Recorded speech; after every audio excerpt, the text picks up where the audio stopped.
बात होते रही, क्योंकि सबसे पहले मानवाधिकार कानून बना। जिस मानवाधिकार की बात दुनिया के लेवल पर की जाने लगी, गरीबों के ऊपर अत्याचार हो रहे थे उसके ऊपर बात की जाने लगी, लेकिन जब मानवाधिकार की बात बढ़ते बढ़ते आदिवासियों तक प्रवेश किया, तब आदिवासी बुद्धिजीवियों की ओर से ये बात कही जाने लगी कि अगर दुनिया में आज मानवाधिकार का सबसे ज्यादा हनन हो रहा है तो आदिवासियों के ऊपर हनन हो रहा है। अगर दुनिया में सबसे ज्यादा अत्याचार और दमन अगर किसी के ऊपर दुनिया में हो रहा है वो आदिवासियों के ऊपर हो रहा है। और इस तरीके से आदिवासियों के अधिकारों को कैसे छीना जा रहा है, इन सारे सवालों पर दुनिया के बुद्धिजीवियों ने, आदिवासियों ने विचार मंथन करने के बाद दुनिया के लेवल पर अंतर्राष्ट्रीय सम्मेलन आयोजित की गई और 1982 में इसकी स्थापना की गई।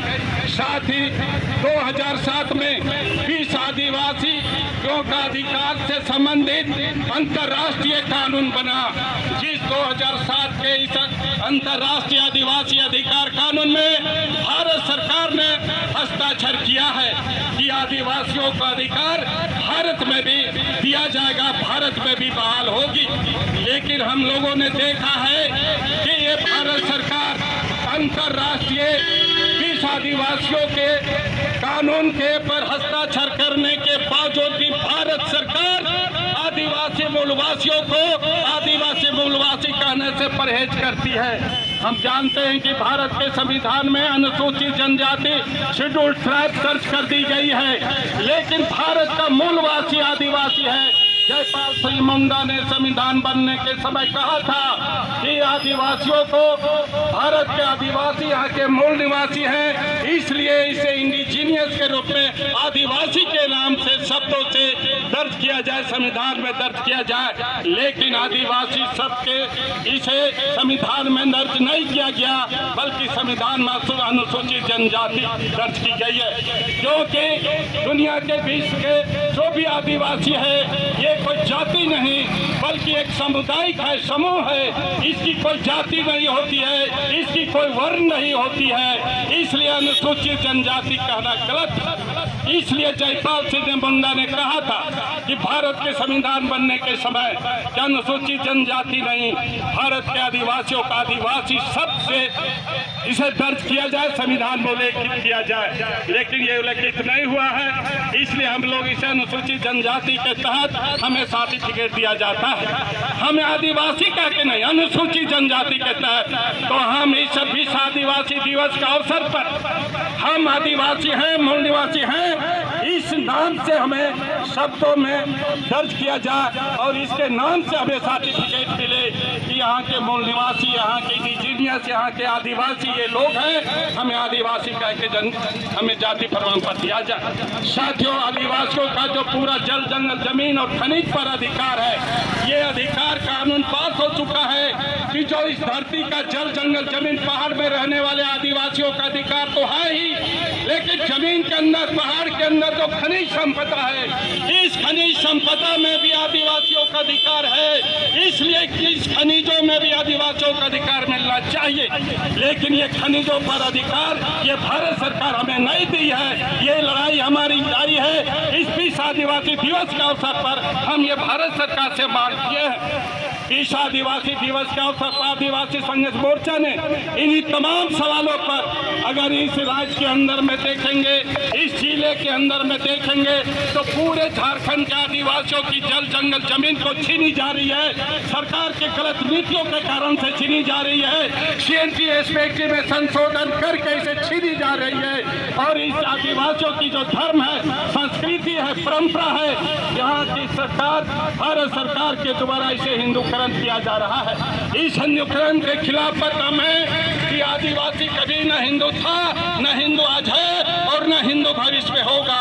आदिवासी की अपनी धर्म है, आदिवासी की अपनी परंपरा है, आदिवासी की अपनी संस्कृति है। इसलिए हम आदिवासियों ने पूरे भारत में मांग किया है कि आजादी के बाद से यह संविधान बनने के बाद से जो आदिवासियों को धर्म कोड मिलना चाहिए था उसे धर्म कोड नहीं दिया गया। धर्म कोड खत्म कर दिया गया है। ब्रिटिश शासन चल रहा था, ब्रिटिश के खिलाफ आदिवासियों की लड़ाई चल रही थी। उस समय आदिवासियों की लड़ाई के बदौलत आदिवासियों को धर्म कोड जनगणना में दिया गया। भारत के जो जनगणना होती थी वो 1871 से लेकर 1941 तक आदिवासियों को आदिवासी धर्म कोड दिया गया। लेकिन आजादी मिलने के बाद आदिवासियों को आजादी नहीं मिली, आदिवासियों को अपनी धार्मिक पहचान नहीं मिली और उसके धार्मिक कोड नहीं दिया गया। इसलिए आज हमारी आदिवासियों का ये धार्मिक कोड की लड़ाई जारी है और जब तक भारत सरकार नहीं देती है तब तक हमारी ये लड़ाई जारी रहेगा। पूरा ये जो आदिवासी, जो भारत का आदिवासी ये मांग कर रहे हैं, ये दुनिया के लेवल पर उठाया जाएगा। विश्व के स्तर पर आदिवासियों के संघर्ष के तले इस आवाज को उठाया जाएगा कि भारत के आदिवासियों का धर्म कोड दिया जाए।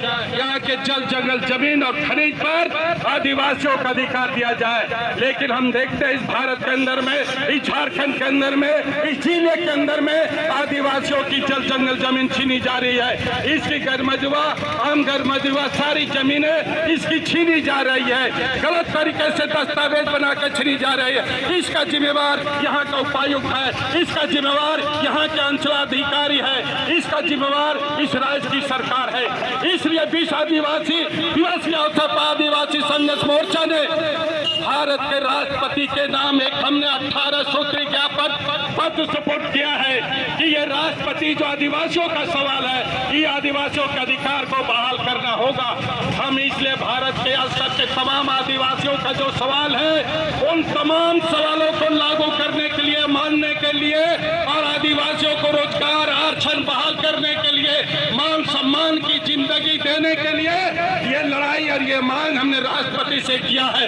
इसलिए आज के इस विश्व आदिवासी दिवस के अवसर पर आदिवासी संघर्ष मोर्चा ने भारत सरकार को जिला उपायुक्त रामगढ़ के माध्यम से हमने ये मांग उठाया है और ये हमने 18 सूत्री आदिवासियों के सवालों पर रखा है कि ये भारत सरकार, ये राष्ट्रपति जो अभी आदिवासी महिला द्रौपदी मुर्मू राष्ट्रपति बनी है, आज विश्व आदिवासी दिवस के अवसर पर आदिवासी संघर्ष मोर्चा उन्हें स्वागत करती है, धन्यवाद देते हैं कि भारत में एक आदिवासी महिला एक सर्वोच्च प्रधान पद में बैठी हुई है। इसलिए हम उसे धन्यवाद देना चाहेंगे, उन्हें शुभकामनाएं देना चाहेंगे और साथ उनसे अपेक्षा हम दुनिया के इस भारत देश का आदिवासी करते हैं। इस देश के अंदर में जो आदिवासियों के ऊपर हमला और दमन और इसके अधिकार छीने जा रहे हैं, इसकी संरक्षण, इसकी बहाल आप करें। ये हम आदिवासी, भारत के आदिवासी आपसे आशा करते हैं। लेकिन ये अब भारत के राष्ट्रपति है, इसलिए भारत के राष्ट्रपति होने के नाते